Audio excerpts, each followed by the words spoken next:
Ada cerita mengenai seorang santri di pesantren Jombang. Ia ingin bertemu Nabi Khidir secara nyata, bukan dengan lewat mimpi. Akhirnya, si santri itu mendatangi gurunya, sang kiai pemimpin pondok, dan mengutarakan maksud hatinya kepada gurunya.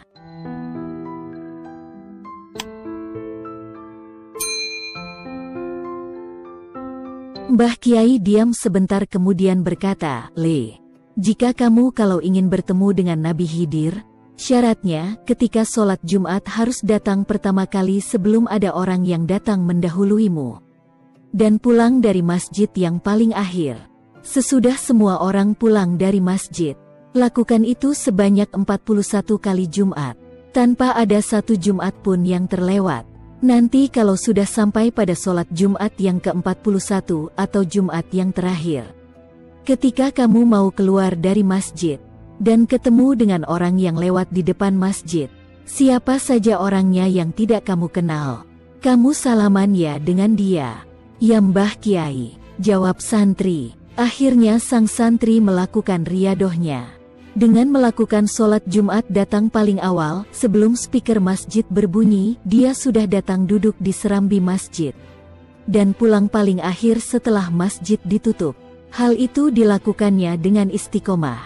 Jika dikalkulasi maka waktu yang dia lakukan 1 bulan sama dengan 5 Jumat. Maka 41 Jumat sama dengan 8 bulan lebih 1 Jumat. Setelah Jumat yang ke-41 kalinya, dia datang kepada Mbah Kiai ingin memberitahukan bahwa riyadoh dia sebentar lagi akan berakhir dan ingin meminta nasihat. Kata Mbah Kiai, sekarang adalah Jumat yang terakhir. Nanti sepulangnya dari masjid ketika kamu bertemu dengan orang asing yang tidak dikenal kamu, jabat tangannya dan bersalaman minta doa darinya ya. Iya Mbah Kiai, jawab sang santri. Singkat cerita, setelah pulang dari masjid, dia menunggu orang yang terlihat alim dan aneh yang tidak dikenal sebelumnya.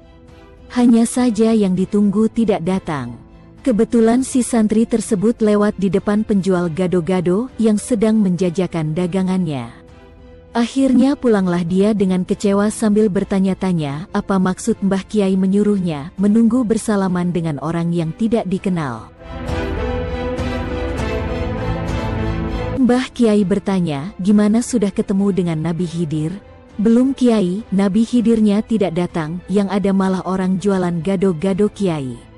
Jawab sang santri, Cung, Jumat depan adalah Jumat yang ke-42, kamu lakoni riyadohnya seperti biasanya.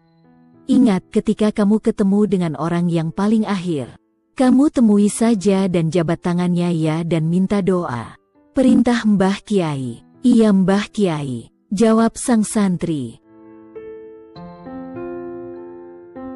Pada Jumat yang ke-42, sang santri tetap seperti biasa melanjutkan riyadohnya. Duduk di serambi masjid sambil menunggu semua jemaah bubar. Ketika beliau asyik menunggu dan dengan waspada melihat ke sekeliling masjid, akhirnya tampak dari kejauhan seorang lelaki Cina yang memakai celana pendek berjalan menuju ke arah dirinya.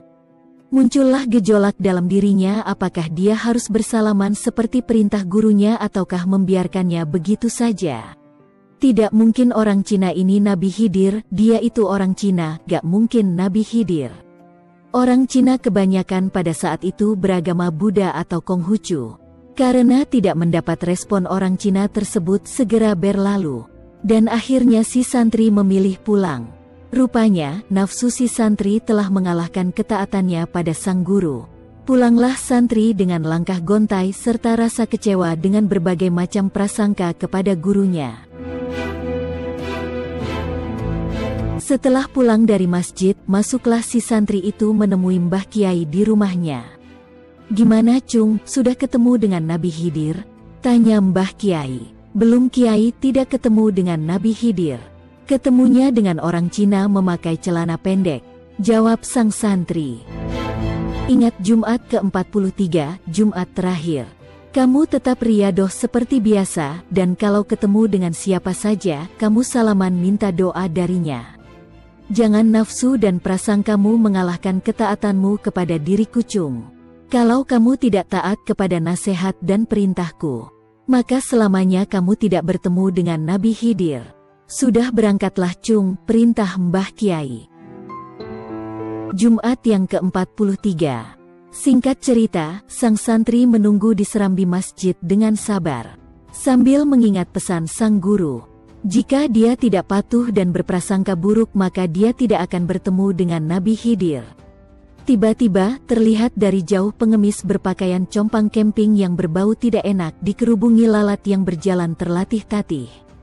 Kaget melihat pemandangan tersebut, sontak sang santri turun dari serambi masjid, berlari mengejar sang pengemis dan berusaha menghentikannya. Tanpa babi bu dia bersalaman, mencium dan memegang tangan pengemis yang penuh luka-luka koreng tersebut tanpa rasa jijik sedikitpun. Pengemis yang ternyata memang Nabiullah Khidir dengan tenang bertanya, "Ada apa kamu mau ketemu denganku?" "Oh Nabiullah Khidir, ada yang ingin saya tanyakan dan mau minta doa kepada engkau," jawab sang santri. "Silahkan." "Wahai Nabiullah, telah lama saya menunggu Anda, 42 Jumat saya menunggu Anda tetapi mengapa Anda tidak menemui saya?" tanya sang santri. "Bukankah gurumu berpesan untuk bersalaman dengan setiap orang yang kau temui terakhir kali setelah selesai sholat Jumat? Bukankah gurumu menyuruhmu secara tidak langsung untuk menemui dan bersalaman meminta doa kepada penjual gado-gado dan orang Cina yang memakai celana pendek? Nafsu dan prasangkamu kepada Mbah Yaimu telah mengalahkan basirah mata hatimu, sehingga terhijab dariku," jawab Nabi Khidir. "Anda betul wahai Nabiullah Khidir," sesal si santri. "Wahai Nabiullah, berdoalah kepada Allah tentang diriku, karena doamu istijabah ya Nabiullah." "Baiklah, apa permintaanmu? Ingin kekayaan? Sebutkan saja. Apa yang harus aku mintakan doa kepada Allah?" jawab Nabi Khidir.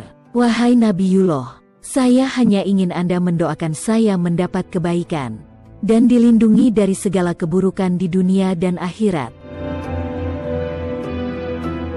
Nabiullah Khidir berkata, "Baiklah, akan saya doakan agar engkau mendapat kebaikan dan dilindungi dari segala keburukan di dunia dan akhirat." Sang santri akhirnya pulang atau tepatnya kembali ke pondok.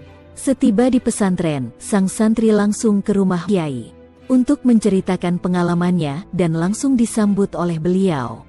"Chung, gimana sudah ketemu dengan Nabi Khidir? Kamu minta didoakan apa saja oleh Nabi Khidir?" tanya Mbah Kiai. "Iya Kiai, saya minta maaf sebesar-besarnya karena tidak menuruti perintah Kiai pada Jumat ke-41 dan ke-42, dan saya tidak minta harta Kiai, hanya ingin didoakan selamat dunia akhirat saja tidak lebih," jawabnya. "Chung, mulai besok kemasi barang-barangmu dari pondok. Kamu keluar dari pondok dan berdakwalah di daerah asalmu," perintah sang Kiai.